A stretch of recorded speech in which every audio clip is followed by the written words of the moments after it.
बम बम बोले दोस्तों। एक लंबी सीधी कद काठी वाली लड़की थी जिसे लोग दूर से ही पहचान लेते थे। उसका नाम सनाया था। उसकी लंबाई ही नहीं, उसकी आंखों में भी एक अजीब सी गहराई थी। उसे अपनी उम्र से पहले ही बहुत कुछ मिल गया था। सनाया पहले पूरी तरह से ठीक थी, हंसती मुस्कुराती थी, सपने देखती थी। उसकी जिंदगी साधारण थी, लेकिन उसके सपनों में रंग थे। एक छोटी सी शहर में रहने वाली, जहाँ सुबह की हवा में सादगी होती थी तो शामें उम्मीद से भरी रहती थी।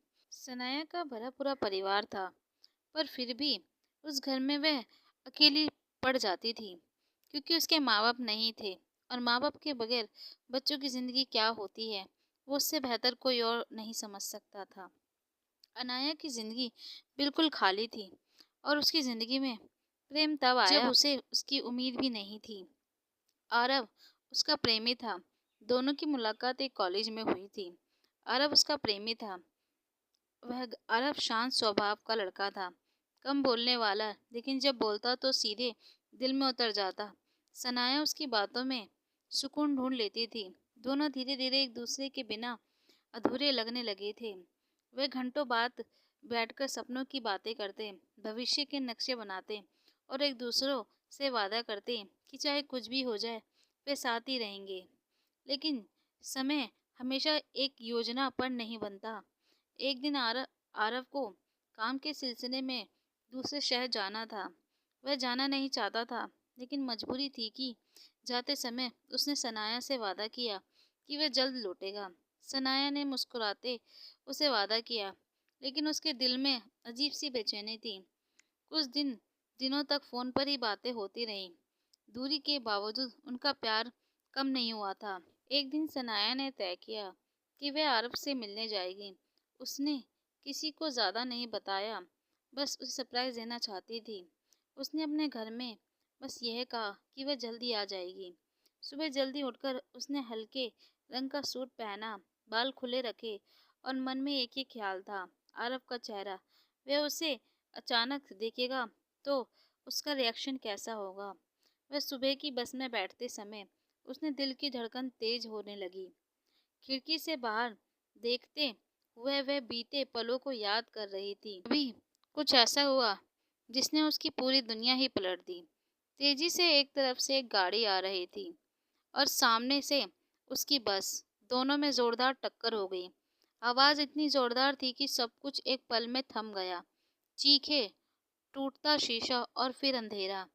अनाया को जब होश आया तो वह अस्पताल में थी, पूरे 1 महीने से। चारों तरफ सफ़ेद दीवारें थीं। उसका शरीर जवाब नहीं दे रहा था। डॉक्टर ने बताया कि दुर्घटना गंभीर थी। उसके पैरों में गहरी चोट आई थी और रीढ़ की हड्डी पर असर पड़ा था। वह चल नहीं सकती।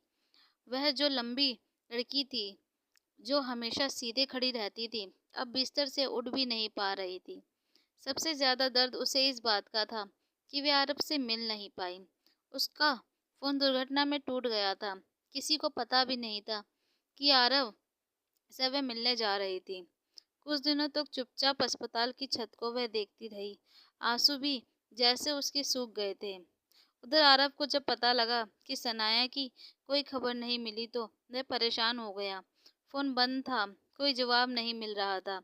उसने सोचा शायद नाराज़ है, लेकिन दिल नहीं मान रहा था। कई दिनों बाद उसे एक परिचित के ज़रिए पता चला कि सनाया का एक्सीडेंट हो गया है और वह अस्पताल में है।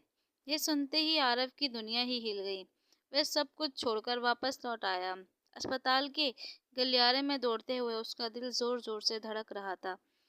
जब वह कमरे में पहुंचा तो उसने सनाया को बिस्तर पर लेटे देखा तो उसकी आंखों में आंसू बह बह निकले। वह वही सनाया थी, लेकिन वह बहुत बदल चुकी थी। सनाया ने आरव को देखा तो अपना चेहरा मोड़ लिया और उसे शर्म आने लगी।